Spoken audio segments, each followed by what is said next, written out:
मकाफात अमल। चंद रोज कबल मैं अपने रूटीन चेकअप के लिए डॉक्टर साहब के पास गया हुआ था। डॉक्टर साहब ने कुछ टेस्ट लिख कर दिए। मैंने लेबॉर्टरी में खून का सैंपल दिया और इंतजारगाह में बैठ गया। कुछ देर बाद एक बूढ़ी अम्मा मेरे पास आकर खड़ी हो गई।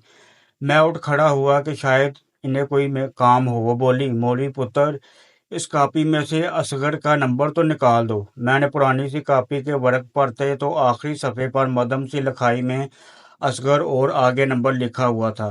मैंने अम्मा जी से पूछा, नंबर मिला दूं, बात करवा दूं? वो बहुत खुश हुई और बोली, मिला दो। मैंने कॉल मिलाई, एक कॉल, दो कॉल, आखिर तीसरी बार भी कॉल मिलाई, लेकिन असगर ने फ़ोन नहीं उठाया। मैंने अम्मा जी को बताया कि वो तो कॉल नहीं उठा रहा। वो बोली, बेटा कोई बात नहीं, कहीं मसरूफ़ होगा। वो ये कहकर वहीं सामने दोबारा जाकर बैठ गई। मैं भी किताब पढ़ने लगा। 20-25 मिनट बाद मेरे नंबर पर कॉल आई। ये वही असगर था। मैंने बताया कि माँ जी आपसे बात करना चाहती हैं, वो यहाँ लैब में बैठी हुई हैं।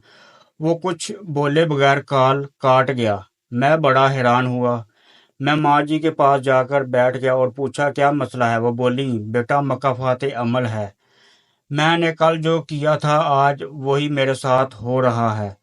मैं बड़ा मुतजस्सिस और हैरान हो गया। मैंने सामने डिस्पेंसर से ठंडा पानी बड़ा और गिलास माँ जी को दिया।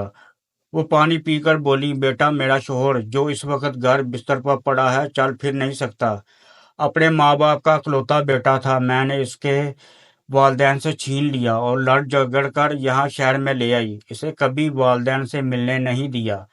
इसके माँ बाप यूं ही तरस तरस कर मर गए। मैंने बहुत जुल्म किए, इनको बहुत जलील किया। वो ये बता रही थी और रो रही थी।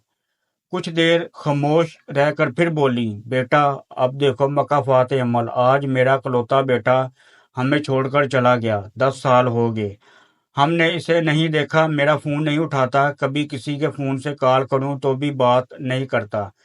लेकिन मैं इससे नाराज़ नहीं, ये मुझे मेरे जुल्म की सज़ा है जो जीते जी भुगतना है। बस अब एक ही तकलीफ है हाजी साहब, साल भर से बिस्तर से लग गए हैं, फालज के मरीज बन गए हैं, ठीक से बोल भी नहीं पाते, बस रोते रहते हैं। मैं जानती हूँ वे बेटे की याद में आंसू बहाते हैं।